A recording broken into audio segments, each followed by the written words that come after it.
جاتے تھے۔ پی آئی اے کی کامیابی دراصل اس بات کا ثبوت تھی کہ اگر اداروں کو پیشہ ورانہ آزادی دی جائے تو وہ محدود وسائل کے باوجود بھی عالمی سطح پر مقابلہ کر سکتے ہیں۔ مگر یہ عروج ہمیشہ قائم نہ رہ سکا۔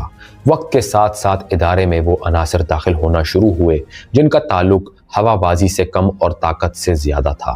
سیاسی مداخلت، غیر ضروری بھرتیاں اور میرٹ سے انحراف نے آہستہ آہستہ اس مضبوط ادارے کی بنیادوں میں دراڑیں ڈالنا شروع کر دی۔ افسوس اس بات کا ہے کہ جس قومی اثاثے کو سنبھال کر مزید مضبوط کیا جا سکتا تھا، اسے رفتہ رفتہ کمزور ہونے دیا گیا، اور یہی کمزوری آگے چل کر ایک بڑے قومی سانے کی بنیاد بنی۔ مگر یہ عروج ہمیشہ قائم نہ رہ سکا۔